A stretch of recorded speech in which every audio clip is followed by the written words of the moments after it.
Magandang tanghali, Pilipinas. Live pa rin tayo mula sa Pag-asa DOST at narito na po ang latest sa lagay ng ating panahon. Patuloy ang maganda pero mainit na panahon na nararanasan dito po yan sa ating bansa. At iyan ay dulot po ng ridge o dulo ng high pressure area na nagbibigay po ng good weather dito yan sa Luzon. At nariyan pa rin po ang patuloy na pag-iral ng easterlies na nagbibigay naman po ng mainit na panahon dito yan sa Visayas at sa Mindanao. Pero kahit pag good weather tayo ngayong araw ay magdala pa rin po tayo ng payong dahil ayon sa Pag-asa ay magkakaroon pa rin ng mga isolated cases ng mga pag-ulan sa bandang hapon o gabi. Samantala, hatid namin ang ilang reminder para maging hydrated ngayong panahon ng tag-init. Alamin natin yan sa aming pagbabalik.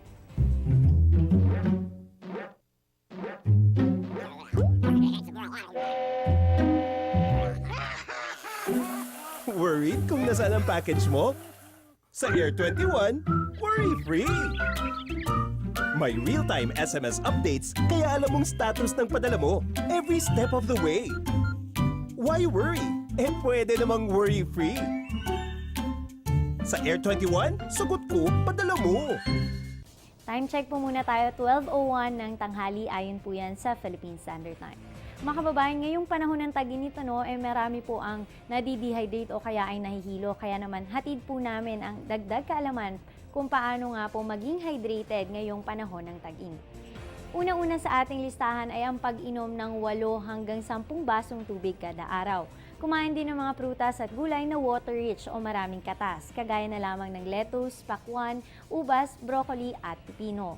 At ang panghuli ay ipagpatuloy po natin ang pagkilos o mga physical activities. Iyan ay upang ma-fuel ang ating katawan para mas uminom ng liquid. At iyan po ang ating reminder sa lahat para maging hydrated tayo ngayong panahon ng tag-init. At iyan ang latest mula sa Pag-asa, manatiling nakatutok sa Panahon TV kung saan walang pinipiling panahon ang pagbibigay impormasyon. Maaaring bisitahin ang aming website and other social media accounts. Pwede niyo rin po kaming mapakinggan sa DWIZ radio station. At ako po ang nakasama niyo ngayon ang inyong weather darling na si Aubrey Nair na nagsasabing kahit anong panahon, may pag-asang bumangon. Magandang tanghali.